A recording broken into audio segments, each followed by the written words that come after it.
the guilt that we feel often as mothers because we're not feeling our best at work or feeling our best as a mother is not your fault. Hi there, I'm Bex Craig, and you're listening to the Not Just Anything podcast for women who want it whole. I hope you'll join me each week as we hear extraordinary stories from women around the world about how they have curated a whole life by design rather than by default. And today I'm speaking to the change agent, Kristi Rible. Kristi describes herself as a cultural strategist and skillful ideator driven to big picture projects that produce societal, systemic, and structural change. And like so many of our guests, she wears many, many hats as the founder of the Huuman Group, a mum, and an instructor at Stanford teaching the course Motherhood and Work. In our conversation, we discuss everything from the future of work to gender equity to motherhood. And so without further ado, I look forward to hearing how you find our conversation. A really warm welcome to Kristi Rible, who is joining me from the US today. How are you? Or this evening for you even. How are you? I'm good. Thank you so much. I know it's very early morning for you. I tend to be better in the mornings than end of the day, but it's still, we'll call it afternoon here. So I'm doing well. Thank you. Okay, perfect. I know always one of the beauties of me getting to speak to people all over the world is always catching people at different times of their day and different times of my day. But, the pleasure is really to be able to still have these conversations, even though we are at a distance. And I've been so looking forward to our conversation after the first time you and I connected, hearing a lot about your journey and knowing a little bit about the work that you do and the things that you're passionate about. And so if you don't mind, love to just get straight in and have you share with our listeners a bit about that journey, what that journey has been of your life, who you are today. A little bit about me. I always say that my path and my journey to life thus far has not been linear, which really matches with my thinking, which is never linear. But in a nutshell, I am currently a single mom of two with my own business. Getting to that place started many, many years ago, and my career was very focused on international business. And so I spent the majority of my career living on airplanes and living abroad during that time as well. I'm originally from California, but spent many years living in different places outside of California, leading up to marriage and children. And I did love my job, but as we all know, when you are not married and have no children and have little other responsibility outside of yourself, my career very much consumed me and my life. And so when I did get married later in life, I was married at 36, if I recall correctly, and ended up with children, my first child around 38. At that point in my career, I was wondering how in the world I can carry on this kind of career and how can I continue to be the worker that I hope to be, as well as the mother that I felt I wanted to be and I should be. And so at that point in time, I didn't put much thinking into what I should be doing for the long term. It was very much an immediate short-term choice that I made to take a quick break and step out of the workforce to have my child, to figure all this new identity piece out. And in reflection, in business, we put all this time and thinking into our choices and what that would mean for our careers, for the business, all of that. And I definitely didn't put that same kind of thinking into my family life and my personal life. So taking that break to have my child and think about my next steps just happened. And I thought, I'm going to take this one day at a time, which is very much not my personality. I'm a planner.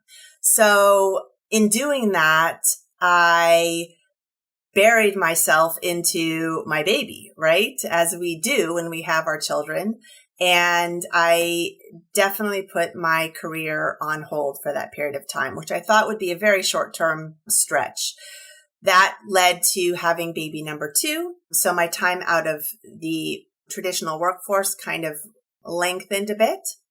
You know, when my head came out from under the parenting rock there with babies and toddlers, and I did go back to re-enter the workforce, I hit many roadblocks in finding opportunities that would match where I left off in my career, both from a pay perspective as well as a experience perspective. And so it was that point in time that I decided that I needed to rethink what work was going to look like for myself going forward. And I made the decision to go into what many women do, I have now come to understand and know, is jumped into more flexible work options whereby I would be consulting. I came in and out of some consulting projects over a period of time, and there were absolutely periods of time that I had absolutely no work whatsoever. So I did still take a substantial setback during this time in my life and my career while I was raising my children, but I didn't see any other options for me at the time. And I certainly didn't see anything at that point in time in corporate America that said, we've got your back. We're going to help you through this transition, and we are going to support you as both an employee and a parent. It's funny because as you're talking, as we spoke about last time we spoke, I so resonate with this journey myself personally. I had a very sort of similar experience, and I know that this is the story of so many women around the world. And I'm curious. This is the kind of experience that you have, and I know that now today you're a big advocate of a strong voice for working mothers, for caregivers, for how we actually think about reintegrating parents into the workforce. So what was it that sort of became that catalyst for the work that you're now doing today? In 2017, a friend of mine and I started a schedule of meetings because we thought we were going to be starting a consulting business based on our mutual skill sets. And every time we met to build that business, we kept coming back to this discussion of, but we need to build a business whereby we can also be successful at parenting, which means that at the drop of a dime, we can't fly to a client site on the other side of the United States or outside of the country. And so we really had to think hard about putting in parameters in our business to enable us to be the kind of parents we also wanted to be. Because our discussions centered more on that than the development of the business, my friend said, I'm going to put a conference together so that we can really bring this discussion to a broader audience. And I came in as a moderator for this event for her, and she named that event Mom Warrior. And what happened from that event, it's like this conversation, while it's happening over the last decade, it was the first time really that it became formalized, where women were coming together and saying, yes, that's me too. I get it. You mean it's not just me. It's not just how I feel. And after that conference, we started getting calls from organizations who wanted to talk more about how can companies better support working mothers. And so we spent a couple years trying to build what was initially a conversation into a business, and whereby we literally went into companies to help them address the challenges that working mothers tend to face, not just from a time perspective, but from the bias that mothers face in work, that maternal wall, and this assumption that it is always the mother and not necessarily the father that faces these things. What we found during that work was that organizations were interested and they wanted to talk about it. And particularly it was the executive women who were also mothers who were bringing us into this conversation. But when we came down to broader programs that we wanted to implement, we kept hitting the wall, which was, but we need to talk to fathers, but we need to talk to our managers who are single, who are not yet parents. We need to talk to everyone. So we can't just talk to working mothers. And while we understood this philosophy, because everyone does need to hopefully embrace and better understand the dynamics that parents face at work, whether you're a parent or not, it also changed the mission that we were hoping for, because we do know that the experience of mothers at work is very different from the experiences of fathers, and is very different from the experiences of those that do not yet have children. All of those groups are meaningful and have unique opportunities and challenges, but they are different from one another. And so it became difficult to create programs for all these different groups, and it was starting to feel a little less focused.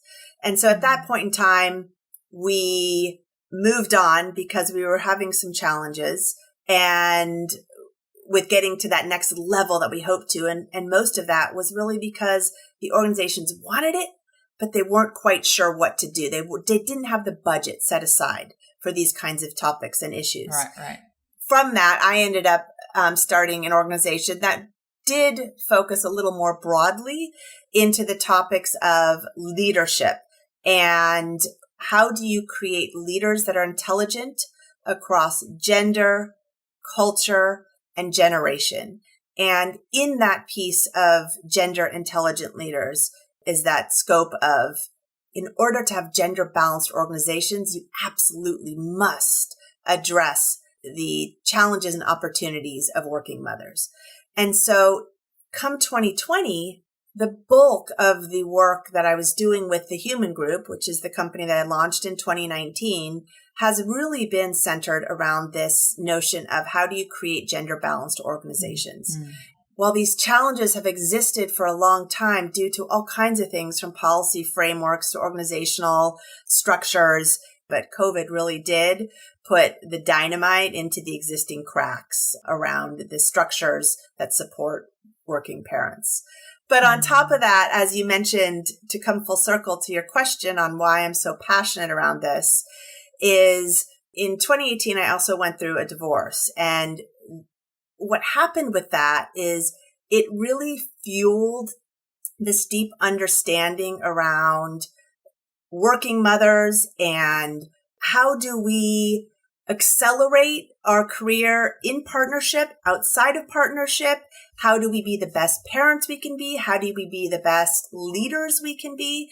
And there was all these things that kind of came together, and I became very deeply engaged in all of the research associated with working mothers. I just wanted to learn. I wanted to dig into the understanding of how when we marry and have children, it is often the mother whose life changes dramatically.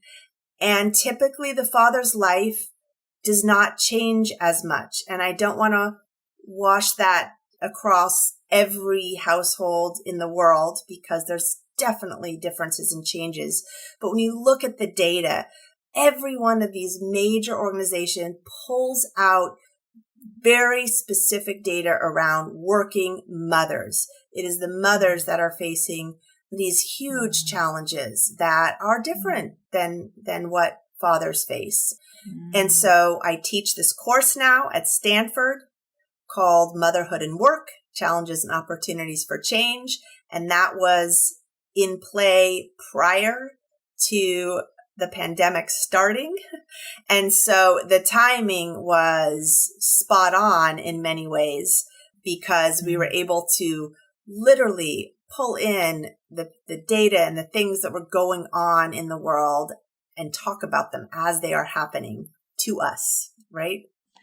What I was fascinated by as you were talking was, in my mind, when I hear you, I'm hearing somebody that has looked at this same challenge, problem, area within society, however you want to define it, from so many different purviews, from so many different angles. You've kind of examined it as somebody that's experienced it. You've looked at it from a conference point of view and moderated conversations with other women. You're leading a course on it now at Stanford. You've built a business around it. So and in the heart of this is still this ongoing challenge, as you've said, that we've there were cracks in already that were very present already, that have now become so much more visible for a lot of us, and thank goodness for that. And at the same time, the UN for Women are talking about concerns about progress for gender equality going backwards, and as a result of this pandemic. So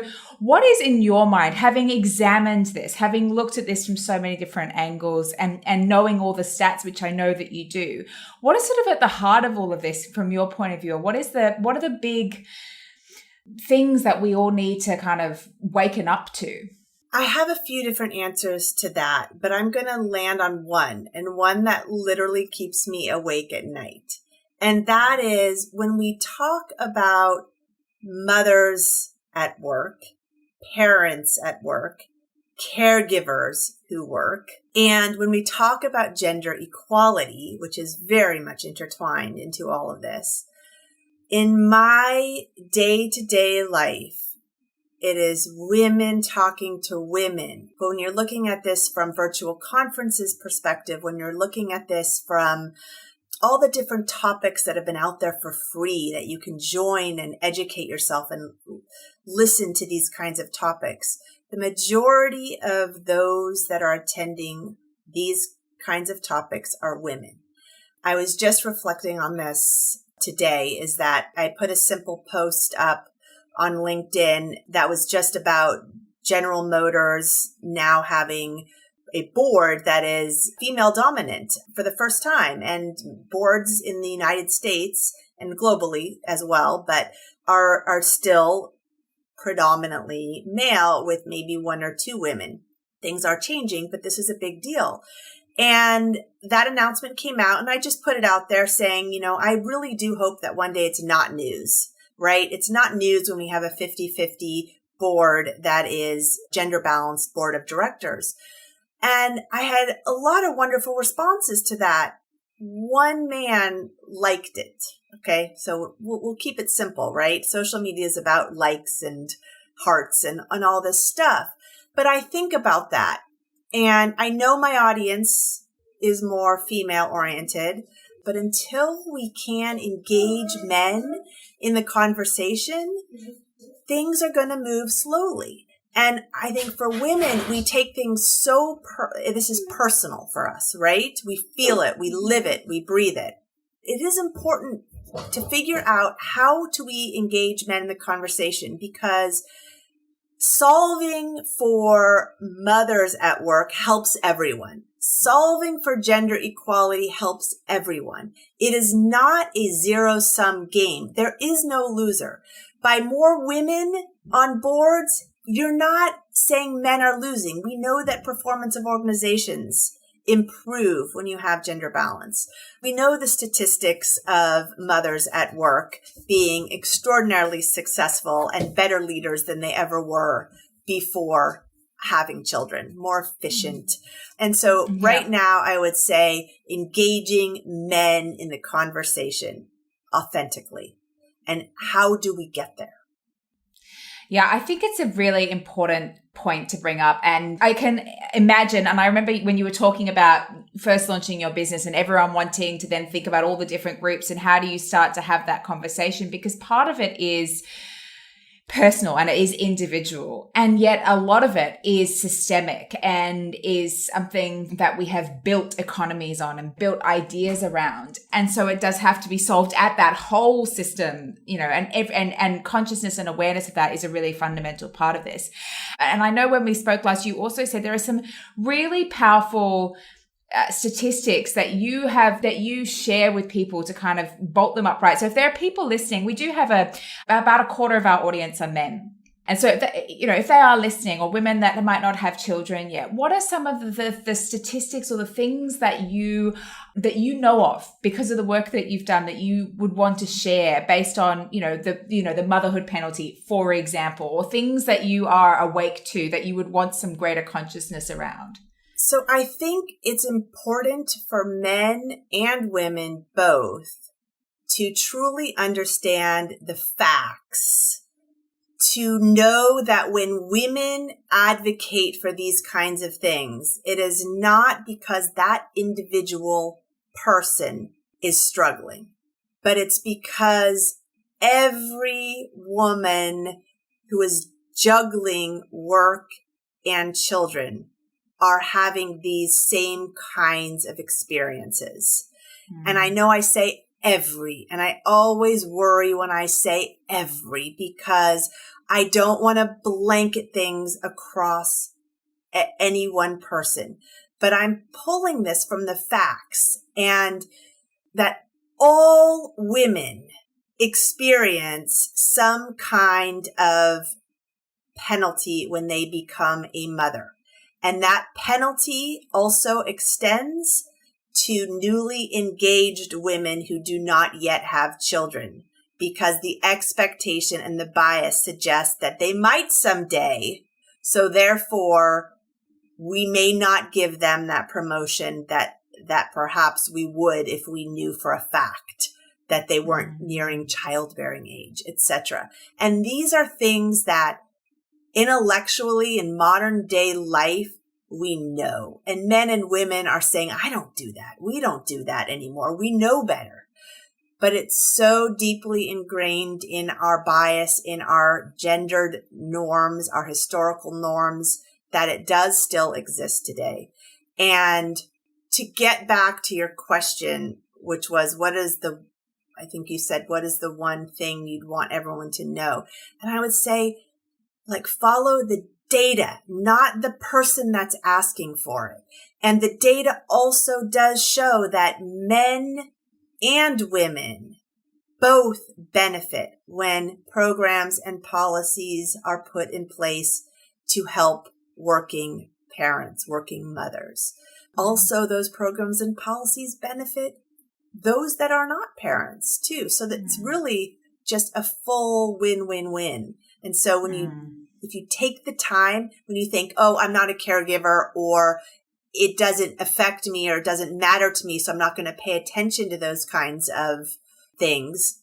When you do, you'll see that it affects you too. Yeah, and it's funny because as you're talking, and this has been something that I've been ruminating a lot in my own work, is this idea that we can't connect to issues until it affects us, until we've had some lived experience. And I keep thinking, what might be possible? And I know, I'm sure as soon as I say this, given the fact that you literally have an organization called the Huuman Group that is out there trying to humanize work, I would imagine that this will resonate. But I keep thinking, it's about compassion and empathy. And because as you say, it's tempting to say, oh, that's an individual situation. Or if I've had that, oh, that's just my personal story. My personal story was I wasn't able to be in the workforce because I was struggling with my identity as a mum and blah, blah, blah. That's my story, right? And yet it's a story in a system, and it's a voice in a system. And actually, as you've just described, the data points that it's not a single story, that there are many, many people that have this. And yet what it calls for in a system that is not yet balanced, is not yet equal, that does not yet have the equity, is more empathy, more compassion, more of an ability to stop and say, how can I start to understand and get into the headspace of and understand that group of individuals, of what that experience might be, and how might that actually be beneficial for us all as an organization? But that I keep thinking, how do we then build the empathy muscle, the compassion muscle in all our leaders, in all of our individuals in the workforce, without them needing to necessarily walk that path? It is so important, and you're so right. And it's things that I work on every single day, and I'm not the best at it yet, but it is something that hasn't been talked about in business until the last few years, right? Mm-hmm. The vulnerability and empathy and compassion is a key leadership trait that all leaders in this year now and going forward for all time need to have. And that goes not just for gender, but race and ethnicity and all the different age, all the things that are so critical to know and understand the humanity of people, right? I mean, that's it. right? It's so important. And I guess for you, I mean, I can feel that this touches you, but just on how you've shared about it. But how would you frame this as kind of like your life's work, or the purpose, the vision that you are holding for yourself in your life? A lot of things have happened in the last few years that have kind of come to a culmination point. My kids are a little bit older. They're almost 11 and 13. And so that changes things. I am turning across a new decade. And I also have this work and identity journey that I've lived, and the married and now not married. All of that has fueled definitely a greater purpose for myself. And truth be told, I have learned so much about myself too in this, I'll call it this study about working mothers, right?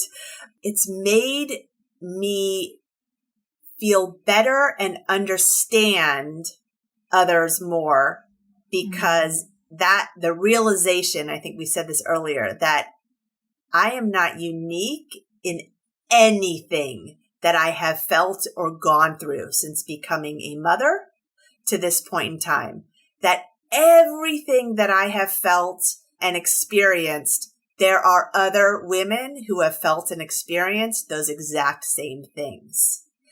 And that realization was relieving in many ways.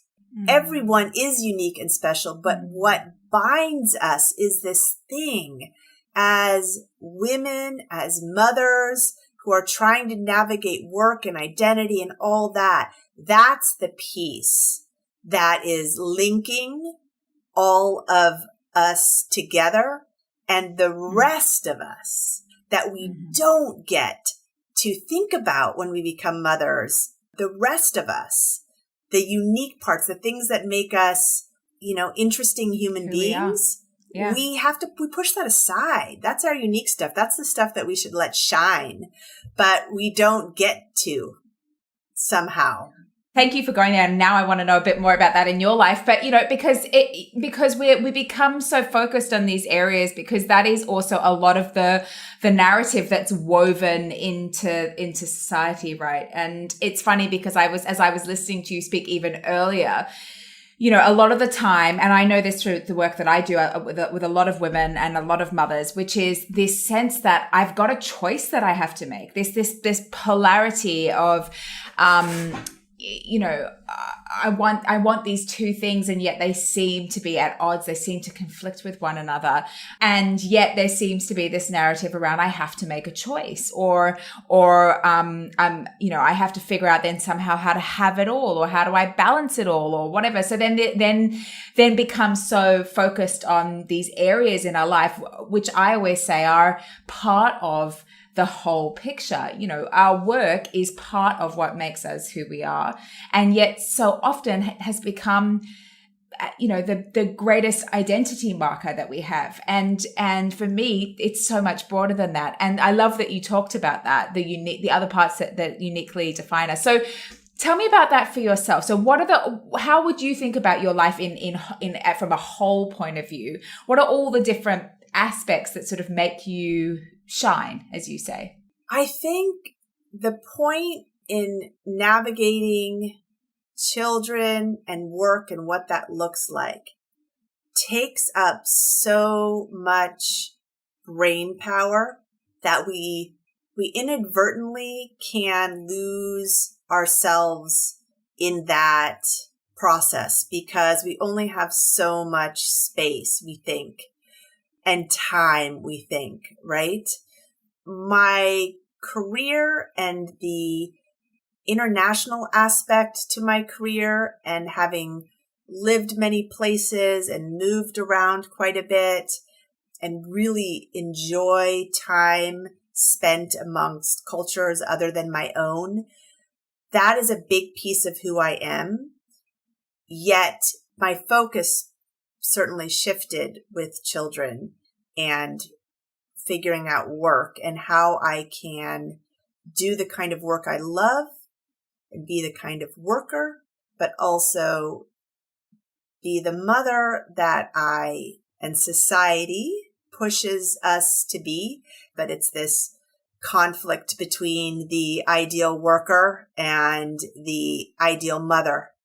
That is, I think, the ultimate challenge. Yeah. And so I just want to jump in here because and this is a perfect place for us to be, because there's a lot going on in your life, as many of us sort of resonate with. So how do you curate your life? And I loved that when you were talking a bit about, when you had your first child, a lot of it felt like decisions that were kind of made by default and each day as they come, as opposed to by planning, which is much more you. And then you took the reins and got a little bit more into the designing of your life. So how do you bring all of this together? Two children that have probably been homeschooled, I imagine, for a large part of last year, and and a busy work life and all the things that you like to do in your how do you design the things that you do in your life and the person that you want to be? There's no easy answer to that. Right now, I feel really excited about life. And that is what drives me every day. And I'm not saying every day is perfect and smooth and happy and joyful, but I feel like I'm on a track with purpose. And I feel that my purpose is very much centered around helping and women advance at work, helping them understand the opportunities and the challenges that come, why those things are not unique, and that this is a fight. This is not a me challenge. This is a we challenge. And so I think I just get up every day now excited for what's next. And I love talking about these issues, and I love sharing and learning. Well, what I'm hearing is what lights you up is the purpose behind, the meaning behind what it is that you're doing. That's what I'm hearing when you're talking. 100%. Right. You've spent a lot of time in the last few years on working on this humanizing of the workforce, on solving and working with organizations and individuals around, working mothers and caregivers and things. What are you hoping happens as a result of the efforts that you're putting in? What are you hoping to see change in your lifetime? Normalization of parenting and work for mothers and fathers, that it is not something that people have to do secretly, right? That they can be a parent out loud and work and not have it negatively impact their career. And that the reaction for when parents have to integrate work and family, the reaction is also balanced. It is not cute for the father and, oh, the mother, she's leaving again.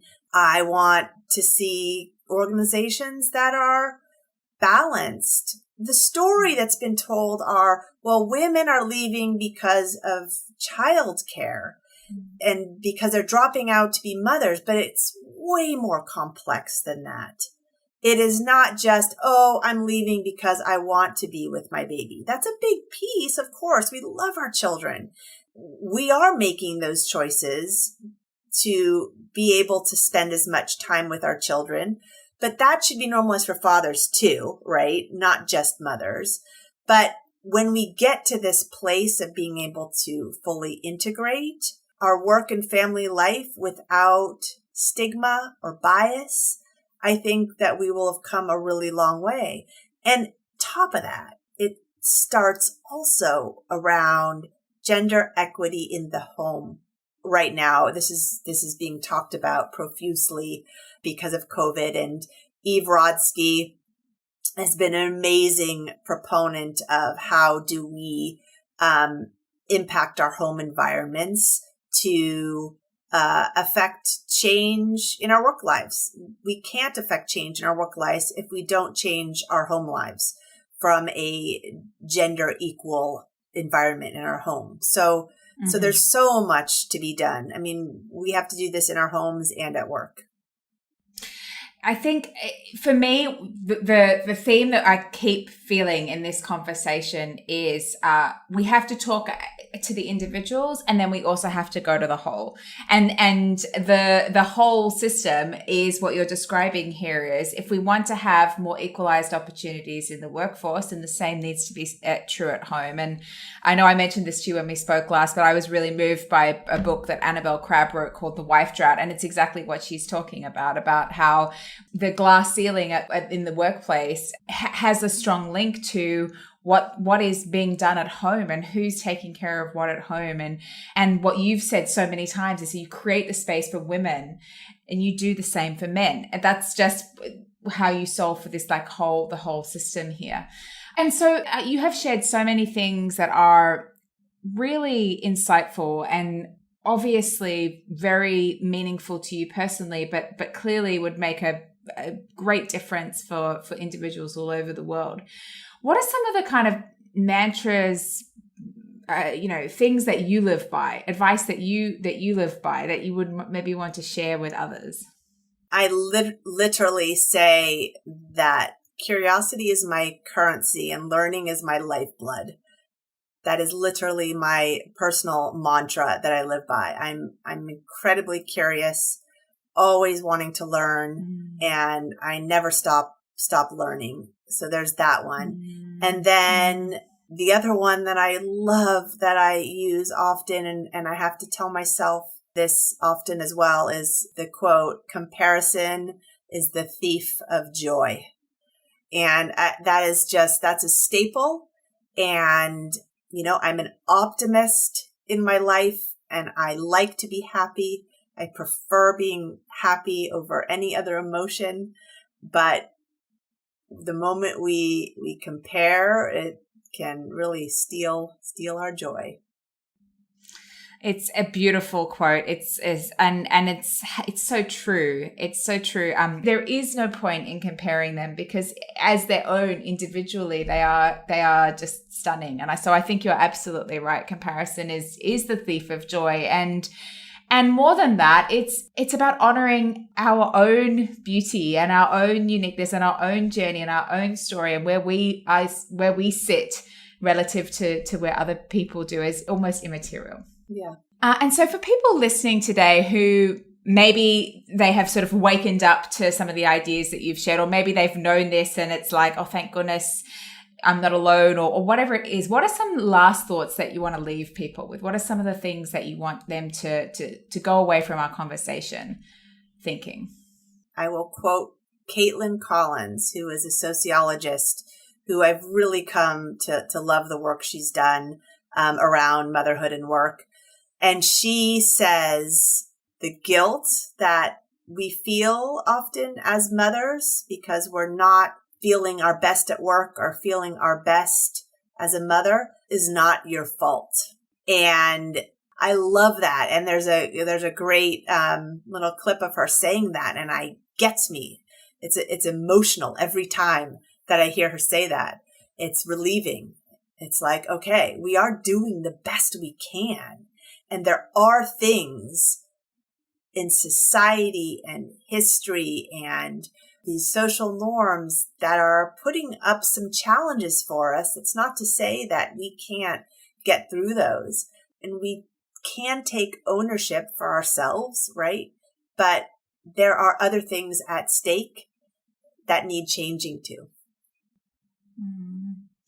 Yeah, and it's interesting for me that's a fascinating way of looking at it, and I haven't heard of her, and I'll go and do some reading because she sounds fascinating. But again, it's this idea that you have pulled the whole way through this conversation of we are in this together. It seems as though through all of this that you are really advocating for more collectivity, more. I don't know if these are the words that you would connect with, but 100%. There's a we. not just anything, as we say on the show, but also not just anywhere, right? These are worldwide, and I'm so grateful for the ideas that you've shared today, and for the insights, and for talking with such humanity about the work that you do. It's been such a pleasure to explore with you, and so I want to just take a moment to thank you for your time and for coming on today. Thank you so much, Bex, for having me. I love talking about these issues. Thank you so much for joining me today for another episode of Not Just Anything for Women Who Want It Whole. If you enjoyed our discussion, be sure to subscribe to our weekly podcast and leave us a review. Otherwise, thank you so much for being here with us, and we look forward to